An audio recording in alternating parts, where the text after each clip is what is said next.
빌립보서 4장 17절에서부터 19절까지 우리 같이 봉독합니다. 내가 선물을 구함이 아니요 오직 너희에게 유익하도록 풍성한 열매를 구하노라. 내게는 모든 것이 있고 또 풍부한지라. 에바브로디도 편에 너희가 준 것을 받음으로 내가 풍족하니 이는 받으실 만한 향기로운 제물이요 하나님을 기쁘시게 한 것이라. 나의 하나님이 그리스도 예수 안에서 영광 가운데 그 풍성한 대로 너희 모든 쓸 것을 채우시리라. 아멘. 네, 여러분 오늘은 19절 말씀을 생각해 보겠습니다. 19절입니다. 나의 하나님이 그리스도 예수 안에서 영광 가운데 그 풍성한 대로 너희 모든 쓸 것을 채우시리라. 여러분 이 말씀은 이 세상을 살아가는 우리에게 얼마나 큰 위로가 되는 말씀인지 모릅니다. 여러분 우리가 이 말씀대로 염려하지 않으려면 우리가 섬기는 하나님이 얼마나 부유하신지 항상 기억을 해야 합니다. 여러분 19절에서 하나님은 이렇게 약속하십니다. 하나님이 영광 가운데 그 풍성한 대로 너희 모든 쓸 것을 채우시리라. 여러분 기억하시기 바랍니다. 하나님은 우리의 모든 쓸 것을 채워주실 수 있습니다. 왜 그렇습니까? 하나님의 소유는 영광 가운데 풍성하기 때문입니다. 우리는 사람의 약속은 믿을 수가 없습니다. 그러나 우리에게 채워주시겠다는 하나님의 약속은 믿을 수가 있습니다. 왜냐하면 하나님께서 바로 풍성한 대로 만물을 소유하고 계시기 때문입니다. 여러분, 하나님이 소유하고 계신 분은 어느 정도입니까? 우리는 이 질문에 한량 없다고 말할 수가 있습니다. 시편 24편 1절 땅과 거기에 충만한 것과 세계와 그 가운데 사는 자들은 다 여호와의 것이로다. 기억하시기 바랍니다. 하나님은 이 세상 모든 것의 주인이십니다. 하나님은 무로부터 모든 것을 존재케 하신 분이십니다. 그러니까 여러분 우리가 이런 하나님을 믿고 있는데 염려할 것이 무엇이겠습니까? 여러분 예수님의 말씀도 기억하시기 바랍니다. 마태복음 6장 26절에서 32절 공중의 새를 보라. 심지도 않고 거두지도 않고 창고에 모아들이지도 아니하되 너희 하늘 아버지께서 기르시나니 너희는 이것들보다 귀하지 아니하냐. 너희 중에 누가 염려함으로 그 키를 한 자라도 더할 수 있겠느냐. 또 너희가 어찌 의복을 위하여 염려하느냐. 들의 백합화가 어떻게 자라는가 생각하여 보라. 수고도 아니하고 길쌈도 아니하느니라. 그러나 내가 너희에게 말하노니 솔로몬의 모든 영광으로도 입은 것이 이 꽃 하나만 갖지 못하였느니라. 오늘 있다가 내일 아궁이에 던져지는 들풀도 하나님이 이렇게 입히시거든 하물며 너희일까 보냐. 믿음이 작은 자들아 그러므로 염려하여 이르기를 무엇을 먹을까 무엇을 마실까 무엇을 입을까 하지 말라. 이는 다 이방인들이 구하는 것이라. 너희 하늘 아버지께서 이 모든 것이 너희에게 있어야 할 줄을 아시느니라.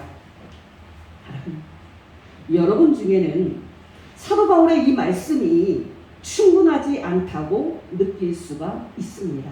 그래서 사도 바울은 즉시 중요한 말을 덧붙입니다. 바로 너희 모든 쓸 것이라는 말씀입니다. 여러분 이 말씀대로 하나님은 여러분의 모든 쓸 것을 채워 주실 것입니다.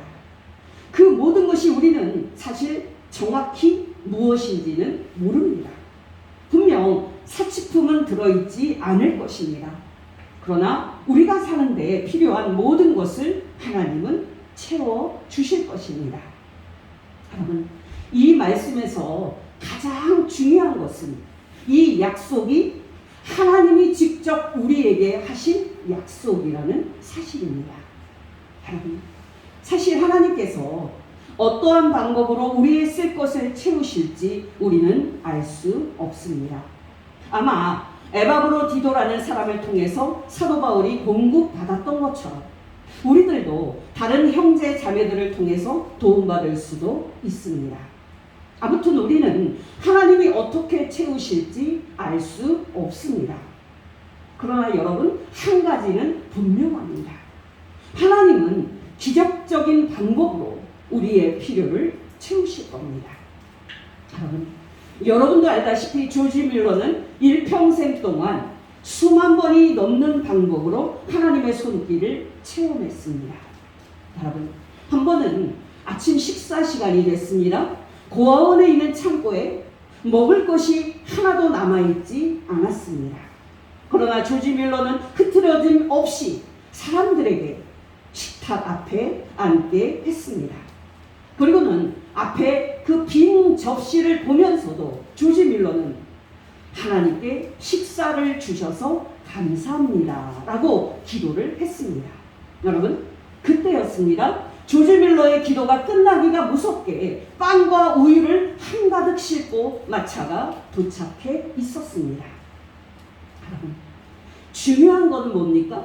조지 밀러의 하나님이 바로 나의 하나님이라는 사실입니다. 조지 밀러의 하나님이 여러분의 하나님이라는 사실입니다.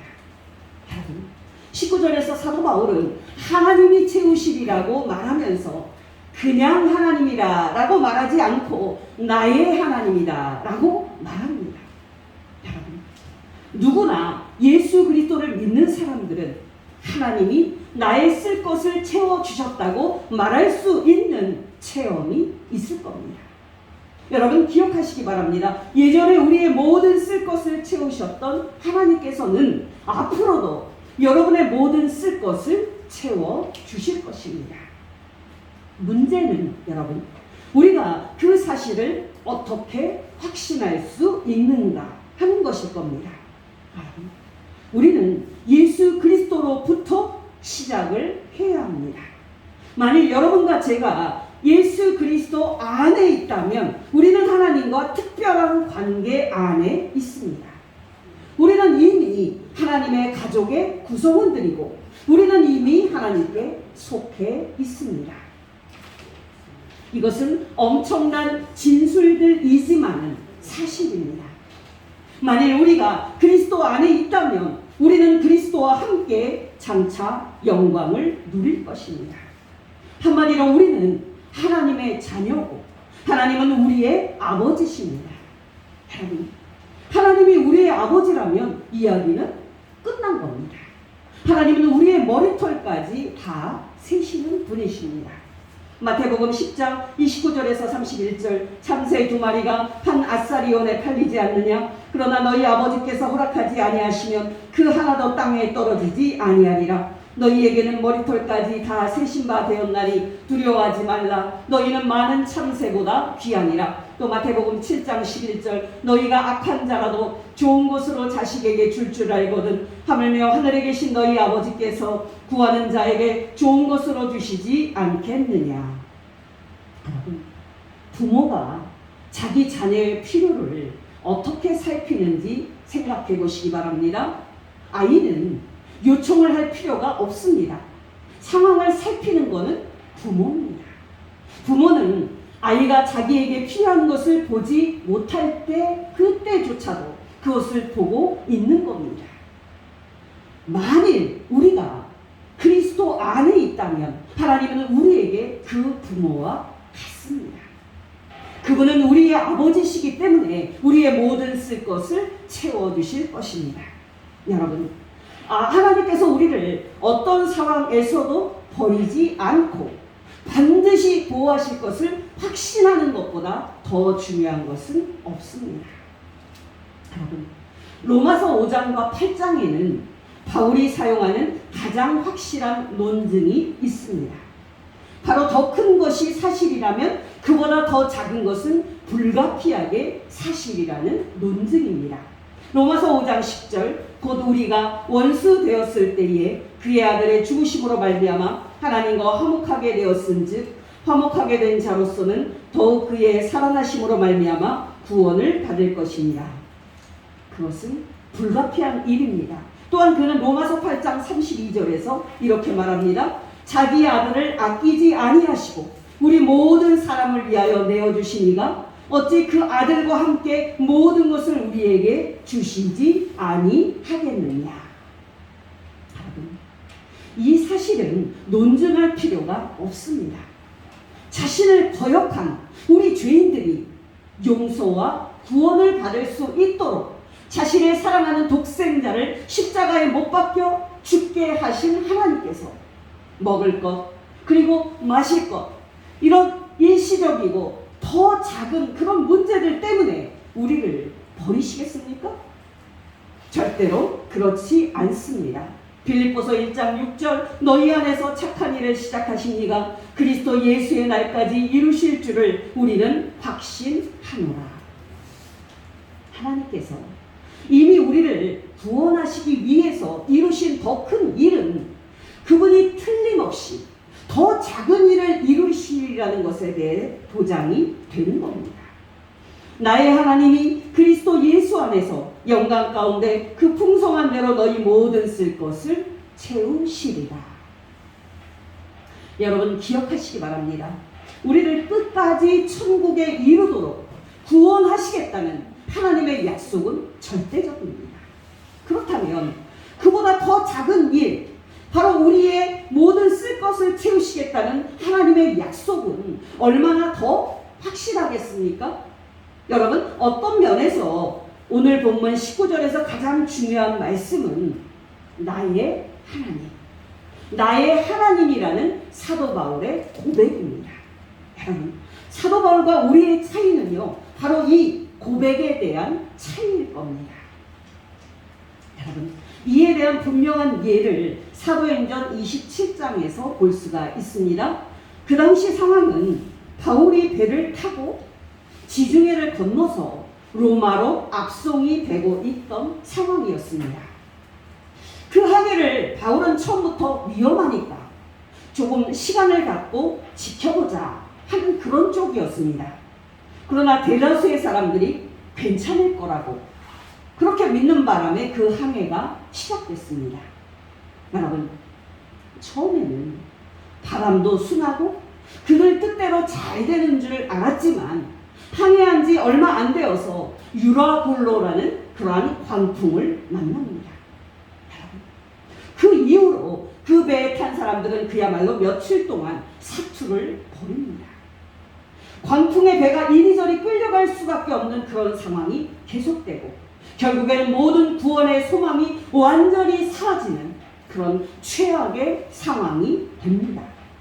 사도행전 27장 10절에서 20절 말하되 여러분이요 내가 보니 이번 항해가 하물과 배만 아니라 우리 생명에도 타격과 많은 손해를 끼치리라 하되 백부장이 선장과 선주의 말을 바울의 말보다 더 믿더라. 그 항구가 겨울을 지내기에 불편하므로 거기서 떠나 아무쪼록 베니스에 가서 겨울을 지내자 하는 자가 더 많으니 베니스는 그레데 항구라. 한쪽은 서남을 한쪽은 서북을 향하였더라. 남풍이 순하게 불매 그들이 뜻을 이룬 줄 알고 닻을 감아 그레데 해변을 끼고 항해하더니 얼마 안 되어 섬 가운데로부터 유라굴로라는 광풍이 크게 일어나니 배가 밀려 바람을 맞추어 갈 수 없어 가는 대로 두고 쫓겨가다가 가우다라는 작은 섬 아래로 지나 간신히 겨루를 잡아 끌어올리고 줄을 가지고 선체를 둘러감고 스르디스에 걸릴까 두려워하여 연장을 내리고 그냥 쫓겨가더니 우리가 풍랑으로 심히 애쓰다가 이튿날 사공들이 짐을 바다에 풀어버리고 사흘째 되는 날에 배의 기구를 그들의 손으로 내버리니라. 여러 날 동안에 해도 별도 보이지 아니하고 큰 풍랑이 그대로 있음에 구원의 여망마저 없어졌더라. 다 죽게 된 상황에서 정말 은혜롭게도 하나님은 지난밤에 바울에게 천사를 보내서 보호해 주겠다는 약속을 이미 해 주셨습니다.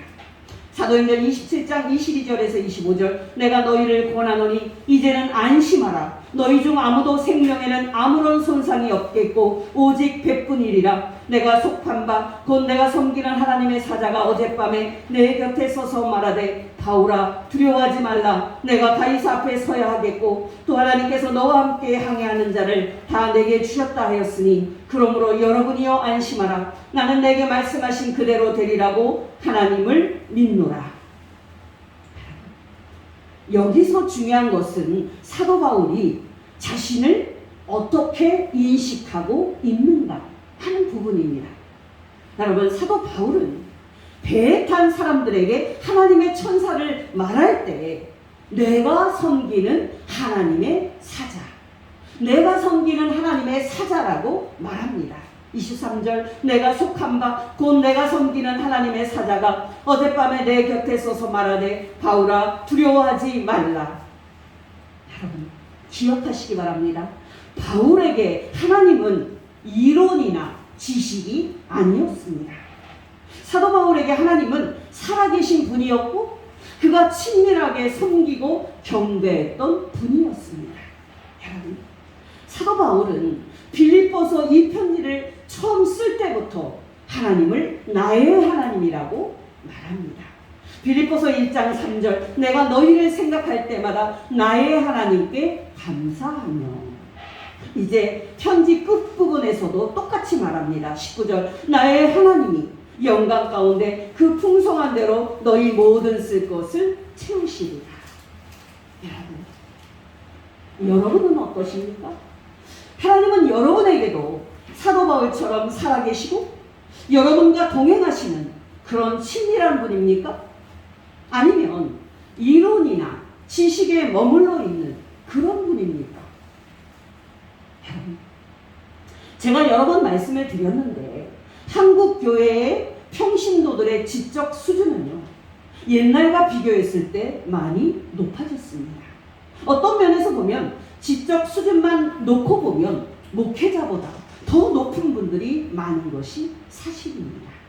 근데 여러분 기억하시기 바랍니다. 신앙은 성경 지식이 필요하고 교리 지식도 필요하지만 그 지식 자체가 신앙은 아닙니다.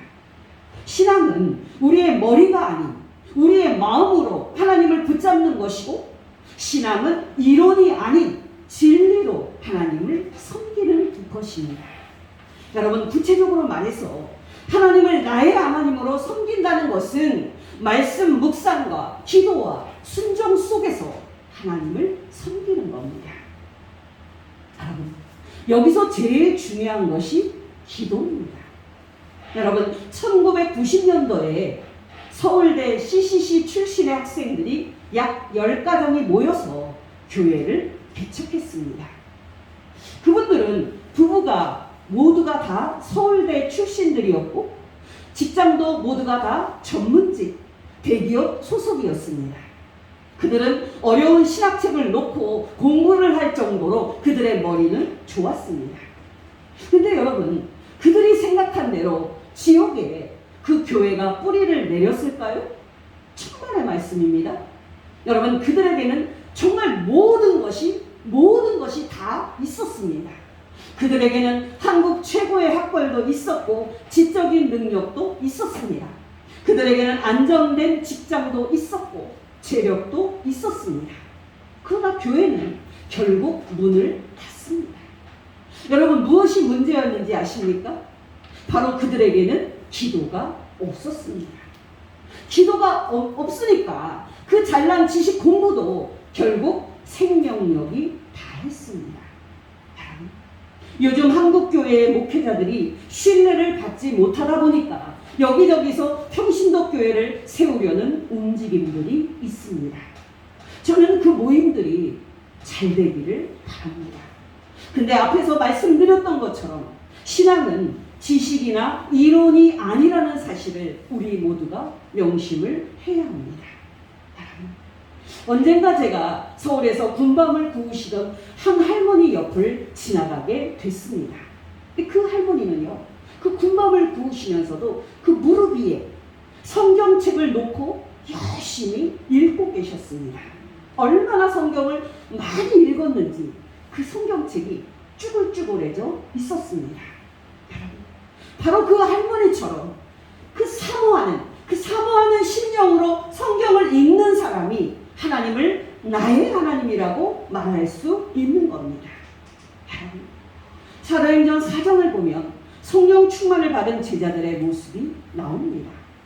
여러분, 여기서 중요한 것은 제자들이 오순절날 그 딱 한 번만 성령을 받은 것이 아니었다는 사실입니다. 여러분, 사도행전 3장에서 베드로와 요한은 나면서부터 안진뱅이 된 사람을 예수 이름으로 고칩니다. 이로 인해서 베드로와 요한은 하룻밤 감옥에 갇힌 후에 위협을 받고 풀려납니다. 베드로와 요한은 풀려난 후에 그들이 받은 위협을 다른 성도들에게 말합니다. 베드로와 요한으로부터 그 이야기를 들은 성도들이 즉시 한 일이 무엇인지 아십니까? 바로 기도입니다. 기도. 사도행전 4장 23절 24절 사도들이 노임에 그 동료에게 가서 제사장들과 장로들의 말을 다 알리니 그들이 듣고 한 마음으로 하나님께 소리 높여 이르되 내 대주저여 천지와 바다와 그 가운데 만물을 지은 이시요. 좀 띄어서 31절 빌기를 다음에 모인 곳이 진동하려니 우리가 다 성령이 충만하여 담대히 하나님의 말씀을 전하니라. 하나님을 나의 하나님이라고 말할 수 있다면 그거는 기도하는 사람인 것입니다. 그래서 여러분 기억하시기 바랍니다. 저와 여러분이 진짜 하나님을 사랑하고 진짜 하나님을 나의 하나님으로 섬긴다면 하나님께서는 여러분의 모든 쓸 것을 채워 주실 것입니다. 그래서 저와 여러분이 조지 밀러처럼 어떤 상황에서도 하나님 아버지를 사랑하고 하나님 아버지를 의지한다면 하나님께서도 우리의 모든 쓸 것을 채워 주실 것입니다. 그 믿음으로 기도하며 기도로 승리하며 살아나가는 복된 성도 되시기를 예수 이름으로 축원합니다. 기도하겠습니다. 하나님 아버지, 이 많고 많은 사람들 중에서 우리를 사랑하여 주셔서 예수 믿고 예수 그리스도의 피로 구원 얻게 하신 것 진심으로 감사를 드립니다. 또한 오늘 말씀을 통해서 하나님께서 우리의 모든 쓸 것을 채워주신다는 약속을 주신 것 진심으로 감사를 드립니다. 하나님 아버지, 세상 사람들은 불확실한 세상에서 돈을 의지하고 사람을 의지합니다마는 하나님 아버지, 우리에게는 정말 성령 충만을 부어주셔서 하나님을 나의 하나님으로 섬기고 모든 상황 속에서 기도하며 하나님과 동행함으로 승리하게 하옵소서. 예수님의 이름으로 기도합니다. 아멘.